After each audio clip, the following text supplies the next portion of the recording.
Hello friends, welcome back to my YouTube channel. ഇന്ന് നമ്മൾ പറയാൻ പോകുന്നത് 2025 ബോളിവുഡിൽ ഇറങ്ങിയ പരം സുന്ദരി എന്ന സിനിമയുടെ കഥയാണ്. ഡൽഹിയിൽ താമസിക്കുന്ന നമ്മുടെ നായകനായ പരം ഒരു ആപ്പിലൂടെ തൻ്റെ സോൾമേറ്റിനെ കണ്ടെത്തുകയാണ്. ആ സോൾമേറ്റ് ആകട്ടെ അങ്ങ് കേരളത്തിലെ സുന്ദരി ദാമോദരൻ പിള്ളയാണ്. സുന്ദരിയെ കാണാൻ വേണ്ടി നമ്മുടെ പരമും അവൻ്റെ കൂട്ടുകാരനും കൂടെ കേരളത്തിലേക്ക് എത്തുന്നു. പിന്നീട് അങ്ങോട്ട് നായികയെ കണ്ടുമുട്ടുന്നതും അവിടെ നടക്കുന്ന സംഭവ വികാസങ്ങളും ഒക്കെയാണ് ഈ സിനിമയെ മുന്നോട്ട് കൊണ്ടുപോകുന്നത്. കഥ കേൾക്കുന്നതിന് മുമ്പ് ഈ ചാനൽ നിങ്ങൾ ആദ്യമായി കാണുകയാണെങ്കിൽ ദയവേത് സബ്സ്ക്രൈബ് ചെയ്യുക. നിങ്ങളുടെ അഭിപ്രായങ്ങൾ കമന്റ് രൂപത്തിൽ രേഖപ്പെടുത്തുക. അപ്പോൾ കഥയിലേക്ക് കടക്കാം. തുടക്കം തന്നെ കാണിക്കുന്നത് മുണ്ടുമുടുത്തുകൊണ്ട് പാലത്തിന്റെ മുകളിലൂടെ ഓടുന്ന നമ്മുടെ പരമിനെ കാണിച്ചുകൊണ്ടാണ്. എന്താണ് അവിടെ സംഭവിച്ചത്, എന്തിനാണ് ഇവൻ ഓടുന്നത്, എന്തിനാണ് ആറ്റിലേക്ക് എടുത്ത് ചാടിയത് എന്നൊക്കെയുള്ള കഥ ഫ്ലാഷ് ബാക്കിലൂടെയാണ് കാണിക്കുന്നത്. നമ്മുടെ നായകൻ പരം ഒരു കോടീശ്വരനാണ്. പരമല്ല, പരമിൻ്റെ അച്ഛൻ്റെ കാശ് ഉപയോഗിച്ച് ഓരോരോ സ്റ്റാർട്ടപ്പുകൾ ചെയ്യുക, അതെല്ലാം പൊളിഞ്ഞു വീഴുക, പിന്നെയും ഓരോ തുടങ്ങുക, ഇതൊക്കെ തന്നെയാണ് നമ്മുടെ പരമിൻ്റെ പ്രധാന ഹോബീസ്. ഇതിനിടയിൽ പരം ഒത്തിരി ഗേൾസുമായി റിലേഷൻഷിപ്പിലാകുന്നു, ഡേറ്റിങ്ങിന് പോകുന്നു, പക്ഷേ എല്ലാം ബ്രേക്കപ്പ് ആയി പോകുന്നു. ഒരിക്കൽ നമ്മുടെ പരമിൻ്റെ ഓഫീസിലേക്ക് ഒരാൾ ഒരു പുതിയ ബിസിനസ് ഐഡിയയുമായി വരികയാണ്. ഒരു ഡേറ്റിംഗ് ആപ്പാണ്. ഈ ഡേറ്റിംഗ് ആപ്പിൻ്റെ പ്രത്യേകത എന്താണെന്ന് വെച്ച് കഴിഞ്ഞാൽ നമ്മുടെ ബോഡി ഫ്രീക്വൻസി വെച്ചിട്ട് മാച്ച് ചെയ്ത് നമ്മുടെ സോൾമേറ്റിനെ കണ്ടെത്തുന്നു. ആദ്യം ഇത് കേൾക്കുമ്പോൾ പരം അത്ര ഇൻട്രസ്റ്റ് ആവുന്നില്ലെങ്കിലും നീ തന്നെ കണ്ടുപിടിച്ച് നോക്ക്, നിനക്ക് നിന്റെ സോൾമേറ്റിനെ ഇതിലൂടെ കണ്ടുപിടിക്കാലോ എന്ന് അയാൾ പറയുന്നുണ്ട്. അന്ന് രാത്രിയിൽ പരം ആ ആപ്പിൽ തൻ്റെ ഒരു പ്രൊഫൈലൊക്കെ ക്രിയേറ്റ് ചെയ്തിട്ട് തൻ്റെ സോൾമേറ്റിനെ അന്വേഷിക്കാം എന്നുള്ള രീതിയിലൊക്കെ നിൽക്കുന്നു. അടുത്ത ദിവസം നമ്മുടെ പരമിനെയും പരമിൻ്റെ അച്ഛനെയും കൂടെ കാണിക്കുകയാണ്. പരം തൻ്റെ അച്ഛനോട് ഒരു പുതിയ ബിസിനസ് വേണ്ടി പൈസ ചോദിക്കുകയാണ്. 5 കോടി രൂപയാണ് അവന് വേണ്ടത്. അയാൾ പരമിൻ്റെ അടുത്ത് മറ്റു പല കമ്പനിയിലോ അല്ലെങ്കിൽ തൻ്റെ കമ്പനിയിൽ തന്നെയോ വന്ന് ജോലി ചെയ്യാൻ പറയുന്നുണ്ട്. കാരണം ബിസിനസ് ഒന്നും ഇവനെ കൊണ്ട് പറ്റില്ല എന്ന് അവർ അച്ഛന് മനസ്സിലായിട്ടുണ്ട്. പക്ഷെ അവൻ പറയുന്നു ഇതെൻ്റെ ലാസ്റ്റ് ചാൻസ് ആണ്, ഇതിനും കൂടെ എനിക്ക് ക്യാഷ് വേണമെന്ന് പറയുകയാണ്. ബിസിനസ് ഐഡിയയും ബഡ്ജറ്റും ഒക്കെ കേൾക്കുമ്പോൾ അവൻ്റെ അച്ഛൻ ഞെട്ടുന്നുണ്ടെങ്കിൽ പോലും നീ തന്നെ നിൻ്റെ സോൾമേറ്റിനെ ഈ ആപ്പിലൂടെ കണ്ടുപിടിക്കുക, അങ്ങനെയാണെങ്കിൽ ഞാൻ നിനക്ക് ഫണ്ട് ചെയ്യാമെന്ന് പറഞ്ഞ അച്ഛൻ സമ്മതിക്കുന്നു. അടുത്ത ദിവസം തന്നെ പരം തൻ്റെ ഓഫീസിലേക്ക് ചെല്ലുന്നു. ഈ ബിസിനസ് ഐഡിയ കൊണ്ടുവന്ന എൻ്റെ ഫ്രണ്ടിനോടും പിന്നെ തന്നെ ഒരു ബെസ്റ്റ് ഫ്രണ്ട് ഉണ്ട് അവൻ്റെ അടുത്തും പറയുന്നു എത്രയും വേഗം എൻ്റെ സോൾമേറ്റിനെ കണ്ടുപിടിക്കണം, എന്നാൽ മാത്രമേ എനിക്ക് ഫണ്ട് കിട്ടത്തുള്ളൂ. സോ ആ ഫ്രണ്ട് ഇവൻ്റെ ഫ്രീക്വൻസീസും ഡേറ്റാബേസസും ഒക്കെ യൂസ് ചെയ്തിട്ട് ഒരാളെ കണ്ടുപിടിക്കുകയാണ്. സോ ആളെ കണ്ടുകിട്ടുന്നത് അങ്ങ് കേരളത്തിലെ നങ്ങ്യാർകുളങ്ങരയിലെ തെക്കേപ്പാട്ട് ദാമോദരൻ പിള്ള മകൾ സുന്ദരിയെയാണ്. ഇന്ത്യയുടെ മാപ്പ് പോലും കണ്ടാൽ മനസ്സിലാവാത്തൊരു പൊട്ടനാണ് നമ്മുടെ പരമിൻ്റെ ഫ്രണ്ടായിട്ടുള്ളത്. അവനാദ്യം ഈ ലൊക്കേഷൻ കാണുമ്പോൾ പറയുന്നു അയ്യോ ഇത് ശ്രീലങ്കയിലല്ലേ എന്ന്. പരം അത് കേരളത്തിലാണെന്ന് തിരുത്തി കൊടുക്കുന്നുണ്ട്. സോ അങ്ങനെ തെക്കേപ്പാട്ട് സുന്ദരി ദാമോദരൻ പിള്ളയെ കാണാൻ വേണ്ടിയിട്ട് നമ്മുടെ പരം പോകാനായിട്ട് പ്രിപ്പയർ ചെയ്യുന്നു. ഇത് കേൾക്കുമ്പോൾ ഫ്രണ്ട് ചോദിക്കുന്നു നിനക്ക് എന്താടാ വട്ടാണോ, ഏതോ ഒരു ആപ്പിൽ ഒരു സോൾമേറ്റ് ഉണ്ടെന്ന് പറഞ്ഞ് അങ്ങ് കാണാൻ വേണ്ടി പോവുകയാണോ എന്ന് ചോദിക്കും. അപ്പോൾ അവൻ പറയും എനിക്ക് എന്തായാലും നല്ലൊരു ബിസിനസ് സ്റ്റാർട്ട് ചെയ്യണം, സോ ഫണ്ട് വേണമെങ്കിൽ തീർച്ചയായിട്ടും ഇതെൻ്റെ സോൾമേറ്റ് ആണെന്ന് എൻ്റെ അച്ഛൻ്റെ മുന്നിൽ എനിക്ക് പ്രൂവ് ചെയ്യണം.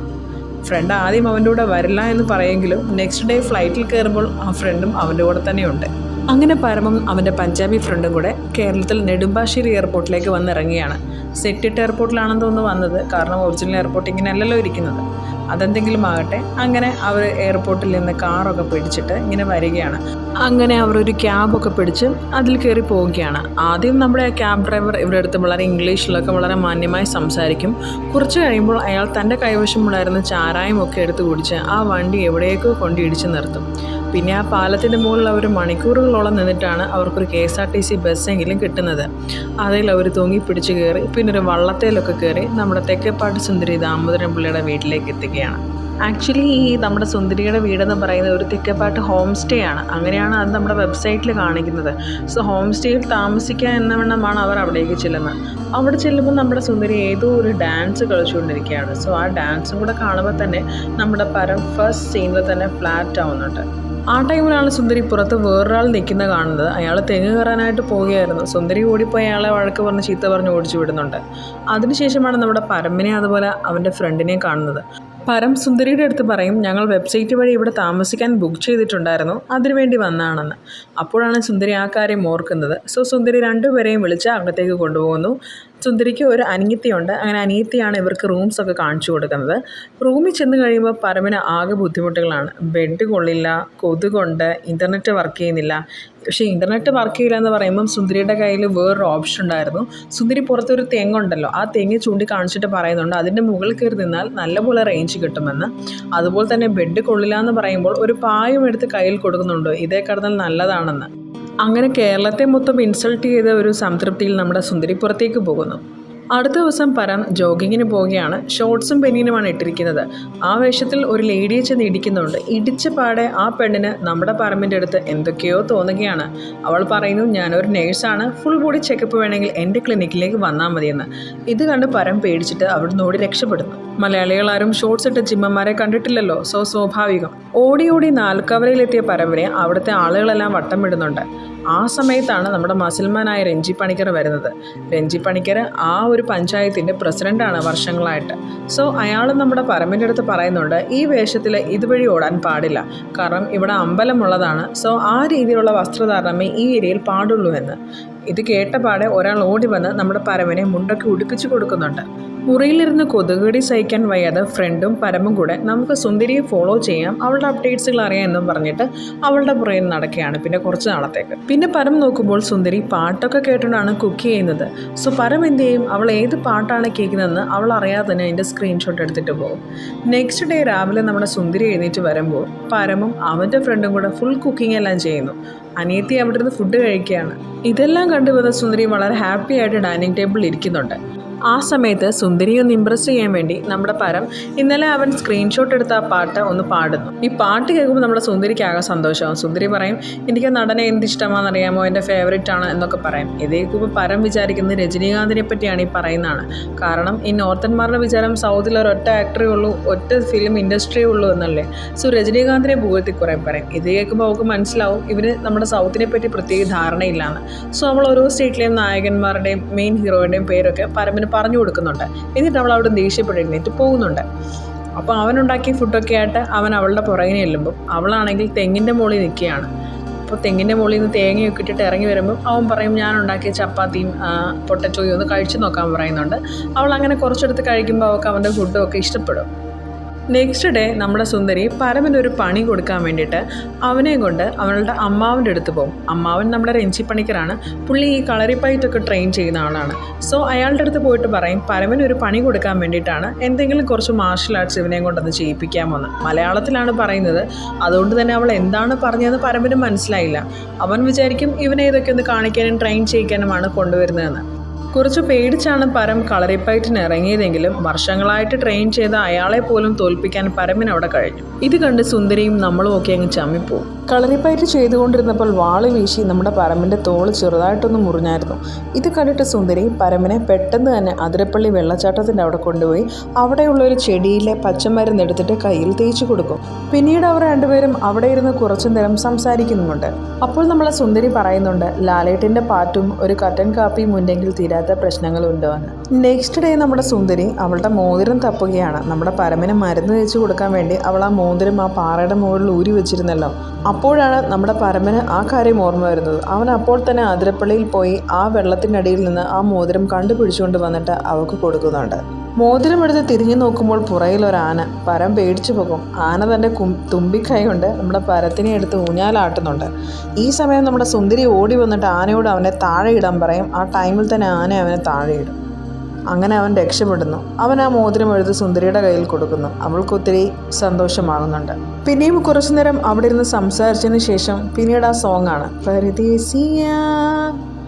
ആ പാട്ടിൻ്റെ അവസാനം ഇവരിങ്ങനെ വള്ളത്തിൽ പോയിക്കൊണ്ടിരിക്കുമ്പം അവിടെ മഴ പെയ്യുന്നുണ്ട്. അവർ തൊട്ടടുത്തുള്ള ഒരു പള്ളിയിലേക്ക് ചെന്ന് കയറുകയാണ്. പള്ളിയിൽ കയറി കഴിയുമ്പോൾ അതിനകത്ത് ഇവർ രണ്ടുപേരും മാത്രമേ ഉള്ളൂ. അവർ പേഴ്സണലായി കുറേ കാര്യങ്ങൾ സംസാരിക്കുന്നു.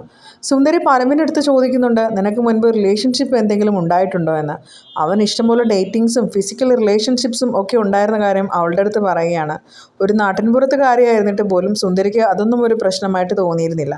അങ്ങനെ വളരെ ക്ലോസ് ആയിട്ട് സംസാരിച്ചു കൊണ്ടിരിക്കുമ്പോഴാണ് നമ്മുടെ ആ ആപ്പ് കണ്ടുപിടിച്ച ഫ്രണ്ട് നമ്മുടെ പരത്തിനെ വിളിക്കുന്നത്.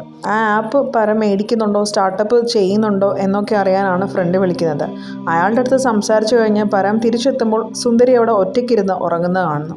അവൾ ഉറങ്ങുന്നതും നോക്കി നമ്മുടെ പരം കുറച്ചു നേരം അവിടെ ഇരിക്കുന്നുണ്ട്. സുന്ദരി അവളുടെ വീട്ടിലേക്ക് പോകുന്നു. പരം നോക്കുമ്പോൾ പരമിൻ്റെ ആ പഞ്ചാബി ഫ്രണ്ട് നമ്മുടെ സുന്ദരിയുടെ ഫ്രണ്ടുമായി ലൈനായിരിക്കുകയാണ്. അവൻ നല്ലപോലെ മലയാളം സംസാരിക്കുന്നു. പാറു എന്നാണ് അവൻ അവളെ വിളിക്കുന്നത്. അവളുമായി ഞാൻ റിലേഷനിലാണെന്നുള്ള കാര്യം ആ ഫ്രണ്ട് നമ്മുടെ പരത്തിൻ്റെ അടുത്ത് പറയുന്നുണ്ട്. നെക്സ്റ്റ് ഡേ നമ്മുടെ പരം കണ്ണാടിയിൽ നോക്കി മുണ്ടൊക്കെ ഉടുക്കാൻ ശ്രമിക്കുകയാണ്. ഇത് കണ്ട് സെറ്റ് സാരിയൊക്കെ ഉടുത്തുകൊണ്ട് വന്ന് നമ്മുടെ സുന്ദരി പരമിനെ മുണ്ടുടുക്കാനായിട്ട് ഹെൽപ്പ് ചെയ്യുന്നുണ്ട്. ഇവരുടെ ഈ മൊമെൻറ്റ്സ് കാണുമ്പോൾ നമുക്ക് മനസ്സിലാവും രണ്ടുപേരുടെയും ഉള്ളിൽ ഒരു ഇഷ്ടമുണ്ടെന്ന്. അപ്പോൾ ആ സുന്ദരിയെ അടുത്ത് ചേർത്ത് വെച്ചിട്ട് കണ്ണാടിയിൽ നോക്കി പരം പറയും, നമ്മൾ നല്ല ജോഡിയാണെന്ന്. അവളുടെ മുഖത്ത് ഒരു വിഷാദത്തോടു കൂടി ഉള്ള ചിരിയായിരുന്നു. അതിനുശേഷം രണ്ടുപേരും കൂടെ അമ്പലത്തിലേക്ക് പോവുകയാണ്. അവിടെ ഓണം തുടങ്ങിയല്ലോ, സോ അമ്പലത്തിൽ ഉത്സവമാണ്. തൻ്റെ മനസ്സിലുള്ള ഇഷ്ടം സുന്ദരിയോട് പറയാൻ വേണ്ടി പരം പോകുമ്പോൾ സുന്ദരി ആ കഥകളികളുടെ ഇടയ്ക്ക് കയറി കുറേ കഥകളികൾ കാണിച്ചുകൊണ്ടിരിക്കും. സോ അവന് കാര്യമായി പറയാൻ പറ്റില്ല. ഒരു സ്പേസ് കിട്ടുന്ന സമയത്ത് സുന്ദരി ഇറങ്ങി ഒറ്റ ഓട്ടം ഓടുന്നത് നമ്മുടെ വേണുവിൻ്റെ അടുത്തേക്കാണ്. വേണു എന്ന് പറഞ്ഞ് ഓടിപ്പോയി കെട്ടിപ്പിടിക്കും. വേണു അവളുടെ അമ്മാവൻ്റെ മകനാണ്. സോ അവൻ പഠിച്ച് പുറത്താണ് ജോലി ചെയ്യുന്നത്. അപ്പോൾ ഇവരെല്ലാം കാണാൻ വേണ്ടി നമ്മുടെ സുന്ദരിക്ക് സർപ്രൈസ് ആയിട്ട് വന്നിരിക്കുകയാണ് അവൻ. അപ്പോൾ തന്നെ നമ്മുടെ സുന്ദരിയുടെ അമ്മാവൻ അമ്പലത്തിൽ തൊഴാൻ വന്നവരെല്ലാം വിളിച്ചു കൂട്ടിയിട്ട് ഇവരുടെ കല്യാണം ഉറപ്പിച്ചു, തിരുവോണത്തിൻ്റെ അന്നാണ് എന്ന് അവിടെ ഉള്ളവരോടൊക്കെ പറയുന്നു. ഇത് കേൾക്കുമ്പോൾ നമ്മുടെ പരം ശരിക്കും സാഡായി പോകുന്നു. വേണുവും സുന്ദരിയും തമ്മിലുള്ള കല്യാണ വാർത്ത കേട്ടതിന് ശേഷം പരമ ആകെ സാഡായിട്ടിരിക്കുകയാണ്. പക്ഷെ നമ്മുടെ അമ്മുവിന് മനസ്സിലാവുന്നുണ്ട് പരമ്പിന് സുന്ദരിയുടെ അടുത്തൊരു ഇഷ്ടമുണ്ടെന്ന്. അമ്മു പരമ്പിൻ്റെ അടുത്ത് പറയുന്നുണ്ട്, വേണുവും സുന്ദരിയും നല്ല ബെസ്റ്റ് ഫ്രണ്ട്സ് ആയിരുന്നു. കൊച്ചിലെ മുതലേ അവർ തമ്മിലായിരുന്നു കൂട്ടെല്ലാം. അതുകൊണ്ട് തന്നെ വലുതാവുമ്പോൾ ഇവരെ കല്യാണം കഴിപ്പിക്കണമെന്നായിരുന്നു രണ്ട് വീട്ടുകാരുടെയും ആഗ്രഹം. അങ്ങനെ വലുതായി കഴിഞ്ഞപ്പോൾ പരം പഠിക്കാനായിട്ട് വിദേശത്തേക്കും പോയി. സുന്ദരി മോഹിനിയാട്ടം പഠിക്കാനായും പോയി. ആ സമയത്താണ് സുന്ദരിയുടെയും അമ്മുവിൻ്റെയും അച്ഛനും അമ്മയും കാർ ആക്സിഡൻറ്റ് പറ്റി മരിക്കുന്നത്. സോ ആ ടൈമിൽ എല്ലാ പഠിത്തവും നിർത്തി നമ്മുടെ അമ്മു തിരിച്ചു വന്നിട്ട് അവിടുത്തെ ഹോം സ്റ്റേ എല്ലാം നോക്കിയായിരുന്നു. സോ ജോലി ചെയ്യാൻ തുടങ്ങിയ സമയത്ത്, അതായത് ഹോം സ്റ്റേ ഒക്കെ നോക്കുന്ന സമയത്ത് വേണുവുമായിട്ടുള്ള കോണ്ടാക്ട്സ് ഒക്കെ കുറഞ്ഞു. ചേച്ചിക്ക് ആരുമായിട്ടും കോണ്ടാക്റ്റ് ഇല്ലാതായി. ആ സമയത്ത് ഞാനാണ് ചേച്ചിയുടെ ഫോൺ എടുത്ത് ഓരോ ആപ്പിലും ഡേറ്റിംഗ് ആപ്പിലും ഒക്കെ രജിസ്റ്റർ ചെയ്ത്, കാരണം ചേച്ചിക്ക് ഒരു കൂട്ട് വേണമെന്ന് എനിക്ക് തോന്നിയിരുന്നത്. ഇതെല്ലാം കേൾക്കുമ്പോൾ പരമിന് ആകെ ഷോക്കാവുന്നു. പരം നേരെ സുന്ദരിയുടെ അടുത്ത് ചെല്ലുന്നു. സുന്ദരി അവരോട് ചോദിക്കുന്നു, നീ എന്തുകൊണ്ട് വേണുവിൻ്റെ കാര്യം എന്നോട് നേരത്തെ പറഞ്ഞില്ല എന്ന്. അപ്പോൾ അവൾ പറയുന്നു, ഇതെൻ്റെ വീട്ടുകാർ നേരത്തെ ഫിക്സ് ചെയ്ത മാരേജാണ്, പക്ഷേ ഇത്ര പെട്ടെന്ന് കല്യാണം ഉറപ്പിക്കുമെന്ന് ഞാൻ ഒരിക്കലും വിചാരിച്ചിരുന്നില്ല എന്ന്. വേണു എൻ്റെ കൊച്ചുനാൾ മുതലേ കൂട്ടുകാരനാണ്, എൻ്റെ ക്ലാസ്മേറ്റാണ്, എൻ്റെ കളരിമേറ്റാണ്, എൻ്റെ ബെസ്റ്റ് ഫ്രണ്ടാണ് എന്നൊക്കെ പറയുന്നു. ഇത് കേൾക്കുമ്പോൾ പരം പറയുന്നു, അതുകൊണ്ട് അവൻ ഒരിക്കലും നിൻ്റെ സോൾമേറ്റ് ആകണം എന്നില്ല എന്ന്. പക്ഷെ സുന്ദരിക്ക് പറയാൻ പ്രത്യേകിച്ച് മറുപടി ഒന്നും ഉണ്ടായിരുന്നില്ല. അതിനുശേഷം സുന്ദരി വേണുവിനെ കാണുന്നു. വേണു ചോദിക്കുന്നത്, നിനക്ക് എന്ത് പറ്റി, മുഖത്ത് ആകെ ഒരു വിഷാദം പോലെ ഉണ്ടല്ലോ. അവൾ പറയും, എനിക്കൊന്നും പറ്റിയില്ല. അപ്പോൾ അവൻ ചോദിക്കും, എന്നിട്ട് നിൻ്റെ കാലിൽ കൊലുസ് പോയതുപോലും നീ അറിഞ്ഞില്ലല്ലോ എന്ന്. അപ്പോഴാണ് അവൾ അറിയുന്നത് അവളുടെ കാലിൽ കൊലുസില്ല എന്നുള്ളത്. അവളതിങ്ങ് തരാൻ പറയുമ്പോൾ അവൻ പറയും, ഞാൻ നിനക്ക് ഇട്ട് തരാമെന്ന്. അങ്ങനെ വേണു സുന്ദരിയുടെ കാലിൽ പാദസരം ഇട്ട് കൊടുക്കുന്നു. പരം ഇതൊക്കെ കണ്ടിട്ട് ആകെ വിഷമിച്ച് ഫ്രസ്ട്രേറ്റഡ് ആയിട്ട് നിൽക്കുകയാണ്. പിന്നീട് പരമും പരമിൻ്റെ ഫ്രണ്ടും കൂടെ ആ ആപ്പ് ഉണ്ടാക്കിയ ആളെ ഫോൺ വിളിക്കുന്നു. എന്നിട്ട് അയാളോട് ചോദിക്കുന്നുണ്ട്, സുന്ദരിയുടെ സോൾമേറ്റ് വേറെ ആരെങ്കിലും ആകാൻ ചാൻസ് ഉണ്ടോ എന്ന്. അയാൾ പറയുന്നു, ഒരിക്കലുമില്ല, നിൻ്റെ സോൾമേറ്റ് അവളാണെങ്കിൽ അവളുടെ സോൾമേറ്റ് നീ തന്നെയാണ്. ഇനി അല്ലാതെ ഒന്നിച്ചാൽ പോലും ആ റിലേഷൻ ഒരിക്കലും നല്ലതാവില്ല. ആ സമയത്താണ് അവിടെ ഓണത്തോടനുബന്ധിച്ച് കുറേ മത്സരങ്ങളെല്ലാം നടത്താനായി തീരുമാനിക്കുന്നത്. സോ നമ്മുടെ പരമും അവൻ്റെ ഫ്രണ്ടും ഇതിൽ പങ്കെടുക്കാനായിട്ട് തീരുമാനിക്കും. പുറത്തുനിന്ന് വന്ന ഒരാൾക്ക് ഈ നാട്ടിലെ മത്സരങ്ങളിലൊന്നും പങ്കെടുക്കാൻ പറ്റില്ല എന്ന് രഞ്ജി പണിക്കർ പറയുമ്പോൾ പാർവതിയെ കൊണ്ട് പരം തൻ്റെ കയ്യിൽ രാഖി കെട്ടിക്കുന്നു. അപ്പോൾ പരം പാർവതിയുടെ ബ്രദർ ആവുമല്ലോ. സോ അങ്ങനെ അവനും മത്സരത്തിൽ പങ്കെടുക്കുകയാണ്. ആദ്യം ലെമൺ സ്പൂൺ മത്സരമായിരുന്നു. ലെമൺ സ്പൂൺ മത്സരത്തിൽ നമ്മുടെ പരമും വേണുവും എല്ലാവരും ഉണ്ട്. അവർ രണ്ടുപേരും അടുത്തടുത്തായിരുന്നു നിന്നിരുന്നത്. വേണു നല്ല രീതിയിൽ ലെമൺ സ്പൂൺ മത്സരത്തിൽ ജയിക്കാറാകുമ്പോഴത്തേനും പരമിൻ്റെ കയ്യിലിരിപ്പ് കൊണ്ട് വേണുവിൻ്റെ കയ്യിലുള്ള ലെമൺ സ്പൂൺ താഴെ വീഴുന്നു. സോ അത് കാണുമ്പോൾ എല്ലാവർക്കും ദേഷ്യം വരുന്നു. ഇവരുടെ പഞ്ചായത്തിൻ്റെ സ്കോറൊക്കെ കുറഞ്ഞു പോകുന്നു. ഇത് കണ്ടിട്ട് രഞ്ജി പണിക്കർക്ക് ഭയങ്കര ദേഷ്യമായിട്ട് പരമിനെ നല്ലതുപോലെ വഴക്ക് പറയുന്നുണ്ട്. ഈ വഴക്കെല്ലാം കേട്ട് കഴിയുമ്പോൾ പരത്തിനും അവൻ്റെ ഫ്രണ്ടിനും അതുപോലെ സുന്ദരിക്കും അത് കുറച്ച് വിഷമമാവുന്നുണ്ട്. അന്ന് രാത്രി അമ്പലത്തിലെ പരിപാടി കണ്ടുകൊണ്ടിരിക്കുന്ന പരമിൻ്റെ അടുത്ത് സുന്ദരി വന്ന് സമാധാനിപ്പിക്കുന്നു. അതോടൊപ്പം തന്നെ ഓണവും അതുമായി ബന്ധപ്പെട്ട ഉത്സവങ്ങളും കളികളും അങ്ങനെയുള്ള കാര്യങ്ങളൊക്കെ അവൾ അവൻ്റെ അടുത്ത് പറഞ്ഞു കൊടുക്കുന്നുണ്ട്. അവർ രണ്ടുകൂടെ ഇരിക്കുമ്പോൾ രണ്ടുപേരും വളരെ ഹാപ്പിയായിരുന്നു. അമ്മു ഇതെല്ലാം നോട്ട് ചെയ്യുന്നുണ്ടായിരുന്നു. ചേച്ചി പരമിൻ്റെ കൂടെ എത്ര ഹാപ്പിയാണെന്ന് അവൾ മനസ്സിൽ വിചാരിക്കുന്നു. മത്സരങ്ങളിൽ നമ്മുടെ സുന്ദരിയുടെ മോഹിനിയാട്ട മത്സരവും ഉണ്ടായിരുന്നു. അവൾ അതിൽ പങ്കെടുക്കുന്നുണ്ട്. വേണുവും പരമും അവളെ തന്നെ നോക്കി നിന്ന് ആ ഡാൻസ് ആസ്വദിക്കുന്നുണ്ട്. അങ്ങനെ നമ്മുടെ സുന്ദരിക്ക് തന്നെ അതിൻ്റെ ഫസ്റ്റ് പ്രൈസ് കിട്ടുകയാണ്. അതിനുശേഷം പരിപാടി കഴിഞ്ഞ് സുന്ദരി വരുന്ന വഴിക്ക് പരം അവളുടെ അടുത്തേക്ക് ഓടി വരുന്നു. എന്നിട്ട് അവളോട് സംസാരിക്കുന്നു. ആ ടൈമിൽ അവിടെ മഴ പെയ്യുന്നു. മഴ പെയ്യുമ്പം അവളോടി ബസ് സ്റ്റാൻഡിൽ കയറുമെങ്കിലും പരം റോഡിൽ കിടന്ന് ഡാൻസ് കളിക്കുന്നു. അവളെയും കൂടെ അവൻ ഡാൻസ് കളിക്കാനായി റോഡിലേക്ക് വിളിക്കുന്നു. പക്ഷെ അവൾ പറയുന്നു, നിൻ്റെ ഉദ്ദേശം എന്താണെന്നൊക്കെ എനിക്ക് മനസ്സിലാവുന്നുണ്ട്, പക്ഷെ അതൊന്നും ഇനി നടക്കില്ല, തിരുവോണനാളിൽ ഞങ്ങളുടെ കല്യാണമാണ് എന്ന് അവൾ അവൻ്റെ അടുത്ത് പറയുന്നുണ്ട്. അപ്പോൾ പരം ചോദിക്കുന്നു, നിനക്ക് എൻ്റെ അടുത്ത് ഒരു ഫീലിങ്സും ഇല്ലെങ്കിൽ പിന്നെ എന്തുകൊണ്ടാണ് എൻ്റെ അടുത്ത് വന്ന് നിൽക്കാൻ പേടിക്കുന്നതെന്ന്. ബട്ട് അതിനവൾക്ക് മറുപടി ഇല്ലായിരുന്നു. ആ ടൈമിൽ വേണു കാറുമായി അതുവഴി വരുന്നു. സുന്ദരി വന്ന് കാറിൽ കയറുന്നു. കൂടെ പരമും അവരുടെ കൂടെ തന്നെ വീട്ടിലേക്ക് പോവുകയാണ്. നെക്സ്റ്റ് ഡേ പരമിനെ അവൻ്റെ അച്ഛൻ ഫോൺ വിളിക്കുകയാണ്. ഇനി നിൻ്റെ സോൾമേറ്റിനെ കണ്ടുപിടിക്കാൻ 3 ദിവസം കൂടിയേ ഉള്ളൂ എന്ന് അച്ഛൻ പരമിനെ ഓർമ്മിപ്പിക്കുന്നു. അവൻ പറയുന്നു, ഞാൻ എൻ്റെ സോൾമേറ്റിനെ എല്ലാം കണ്ടുപിടിച്ചിട്ടുണ്ട്. ആ ആപ്പ് വളരെ സക്സസ്ഫുള്ളാണ്. അതുകൊണ്ട് തന്നെ എൻ്റെ കയ്യിലുള്ള കുറച്ച് ഫണ്ട് ഞാൻ ആപ്പിൽ ഇൻവെസ്റ്റ് ചെയ്തിട്ടുണ്ടെന്ന്. ഇത് കേൾക്കുമ്പോൾ അവൻ്റെ അച്ഛന് ഭയങ്കര ദേഷ്യം വന്നിട്ട് അവനെ വഴക്ക് പറയുന്നു. ഈ ടൈമിൽ സുന്ദരി ബാൽക്കണിയിൽ വന്ന് നിന്നിട്ട് പരമിൻ്റെ അടുത്ത് ചോദിക്കുന്നുണ്ട്, നീ എൻ്റെ എൻഗേജ്മെൻറ്റ് പാർട്ടിക്ക് വരത്തില്ലേ എന്ന്. അവൻ പറയും, ഞാൻ തീർച്ചയായും വരുമെന്ന്. പിന്നെ കാണിക്കുന്ന സുന്ദരിയുടെ എൻഗേജ്മെൻറ്റ് പാർട്ടിയാണ്. എല്ലാവരും വെൽ ഡ്രസ്ഡായിട്ട് സെലിബ്രേറ്റ് ചെയ്യാൻ വന്നിരിക്കുകയാണ്. ആ സമയത്ത് പരമും ഒട്ടും കുറയാതെ നല്ലപോലെ ഒരുങ്ങി അവിടേക്ക് വരുന്നു. വേണു പരമിനെ വിളിക്കുന്നു, നമുക്ക് ഡാൻസ് കളിക്കാം, സെലിബ്രേറ്റ് ചെയ്യാമെന്ന് പറയുന്നു. പിന്നെ അവിടെ ആകെയെല്ലാം ഡാൻസും ബഹളവും സന്തോഷങ്ങളും ഒക്കെയാണ്. ഈ ഡാൻസിന് ശേഷം അവിടെയുള്ള കുറേ ആളുകൾ കള്ളു കുടിക്കുന്നുണ്ട്. ചാരായമാണ് കുടിക്കുന്നത്. അപ്പോൾ ഇത് കുടിച്ചൊക്കെ ഇരിക്കുന്ന സമയത്ത് പരം പറയുന്നുണ്ട്, നീ ആ വേണുവിൻ്റെ മുണ്ട് വലിച്ചൂരാൻ. പക്ഷേ നമ്മുടെ പരമിൻ്റെ ഫ്രണ്ട് മിസ്റ്റേക്കണായിട്ട് വേണുവിന് പകരം അവിടെ കൂടെ നിന്ന വേറൊരുത്തൻ്റെ മുണ്ടാണ് വലിച്ചൂരുന്നത്. അതങ്ങനെ ആകെ ബഹളമായി ലഹളയായി അടിയായി അവസാനം ആ മുണ്ട് ഊരിയ അയാൾ എവിടെയോ ചെന്ന് ഇടിച്ച് ബോധം കെട്ട് വീഴുന്നു. രാത്രി ആയതുകൊണ്ട് മറ്റു ഹോസ്പിറ്റലുകളൊന്നും ഇല്ലാത്ത നാടായതുകൊണ്ടും അവിടെ ഉണ്ടായിരുന്ന ആ പെണ്ണിൻ്റെ ക്ലിനിക്കിലേക്ക് കൊണ്ടുപോകാം എന്ന് സുന്ദരി പറയുന്നു. വണ്ടിയില്ലാത്തത് കൊണ്ട് അവരെല്ലാം വള്ളം തുഴഞ്ഞാണ് ക്ലിനിക്കിലേക്ക് പോകുന്നത്. അവിടെ ചെന്ന് അയാളെ നോക്കിക്കഴിയുമ്പോൾ ആ നേഴ്സ് അവളുടെ തനി സ്വഭാവം പുറത്തെടുക്കുന്നു. അവൾ അവൻ്റെ അടുത്ത് ഫ്ലർട്ട് ചെയ്യാനായിട്ട് സ്റ്റാർട്ട് ചെയ്യുന്നു. ഈ സമയത്താണ് സുന്ദരി അകത്തേക്ക് കയറി വരുന്നത്. സുന്ദരി വിചാരിക്കും ഇവർ തമ്മിൽ എന്തോ റിലേഷൻ ആണെന്ന്. ബട്ട് പരം പെട്ടെന്ന് തന്നെ പുറകിന് പോയി അത് എക്സ്പ്ലെയിൻ ചെയ്യാൻ ശ്രമിക്കുന്നുണ്ടെങ്കിലും അവൾ ഒത്തിരി ദേഷ്യപ്പെടുന്നുണ്ട്. ആ സമയത്ത് വേണു ഇതെല്ലാം ശ്രദ്ധിച്ചുകൊണ്ട് പരമിൻ്റെ അടുത്ത് പറയുന്നുണ്ട്, എനിക്ക് മനസ്സിലാകും സുന്ദരിയെപ്പോലെ ഒരു നല്ല പെണ്ണിനെ കാണുമ്പോൾ സ്വാഭാവികമായിട്ടും നിനക്ക് ഇഷ്ടം തോന്നാമെന്ന്. പക്ഷെ അവൻ പറയുന്നു, എനിക്ക് അങ്ങനെ ഒന്നുമില്ല എന്ന്. അപ്പോൾ അവൻ പറയുന്നു, എങ്കിലും ഓക്കെ, ബട്ട് നാളെ വള്ളം കളിക്ക് നീ എൻ്റെ കൂടെ വേണം വരാൻ. എൻ്റെ കൂടെ വള്ളം തുഴയേണ്ട ആളാണ് ഇപ്പോൾ ബോധമില്ലാതെ ആശുപത്രിയിൽ കിടക്കുന്നതെന്ന് പറയും. അവനത് സമ്മതിക്കുന്നുണ്ട്. അടുത്ത ദിവസം നമ്മുടെ സുന്ദരി ആകെ കൺഫ്യൂഷനിലാണ്. വേണു വേണോ പരം വേണോ എന്നുള്ള കൺഫ്യൂഷൻ. അവൾ പറയും, വേണുവിൻ്റെ അടുത്ത് ഞാൻ വളരെ സേഫാണ്, പരമിൻ്റെ അടുത്ത് ഞാൻ വളരെ ഹാപ്പിയാണ്, എന്ത് ചൂസ് ചെയ്യണം എന്ന് എനിക്ക് വളരെ കൺഫ്യൂഷനാണ്. ഇത് കേൾക്കുമ്പോൾ അമ്മ പറയുന്നു, നീ ഹാപ്പി ആയിട്ടിരുന്നാലേ നിൻ്റെ ചുറ്റുമുള്ളവർ ഹാപ്പി ആയിരിക്കുള്ളൂ. മറ്റുള്ളവർ എന്ത് വിചാരിക്കുമെന്നോർത്ത് ഒരു തീരുമാനം എടുക്കല്ല. നിൻ്റെ മനസ്സിനെ എന്താണോ ഹാപ്പി ആക്കുന്നത് ആ തീരുമാനം നീ എടുക്കാൻ പറയും. ഇത് കേൾക്കുമ്പോൾ സുന്ദരിക്ക് വളരെ സന്തോഷമാവുന്നു. അവൾ പരമിനെ ചൂസ് ചെയ്യാൻ തന്നെ വിചാരിക്കുന്നു. ആ ടൈമിലാണ് നമ്മുടെ പരമിൻ്റെ അച്ഛൻ അവിടേക്ക് വരുന്നത്. അവനോർക്കും അവൻ്റെ സോൾമേറ്റിനെ കാണാനാണ് അച്ഛൻ എത്തിയതെന്ന്. പക്ഷേ സത്യാവസ്ഥ ഇതായിരുന്നില്ല. അവൻ പൈസ കൊടുത്തു വെച്ചിരുന്ന ആ ആപ്പ് ഉണ്ടല്ലോ, ആ ഫ്രണ്ട് ഇവനെ പറ്റിക്കുകയായിരുന്നു.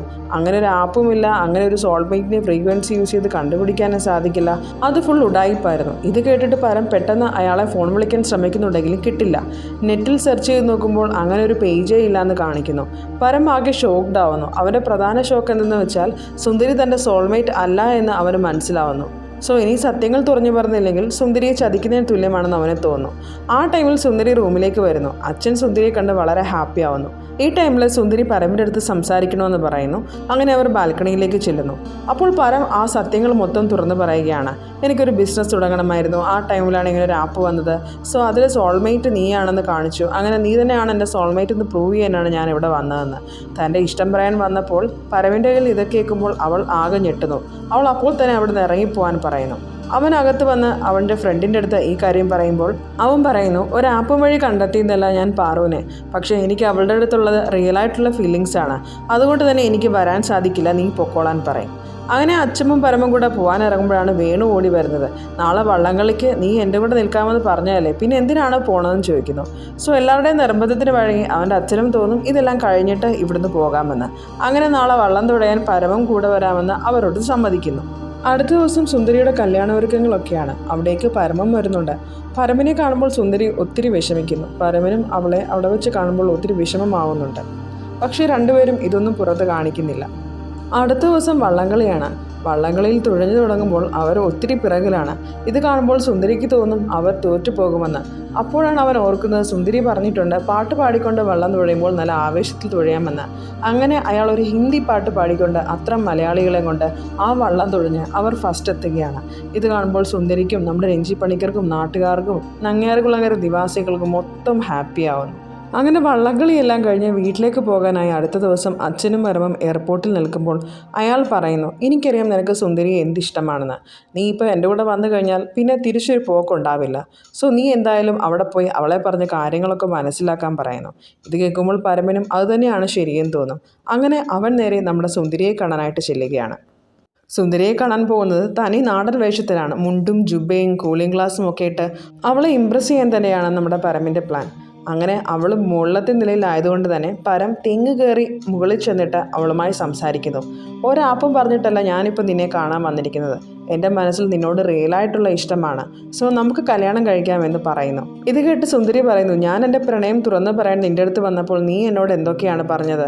സോ ഇതൊന്നും നടക്കില്ല, നീ എന്തായാലും ഇവിടുന്ന് തിരിച്ചു പോകാൻ പറയുന്നു.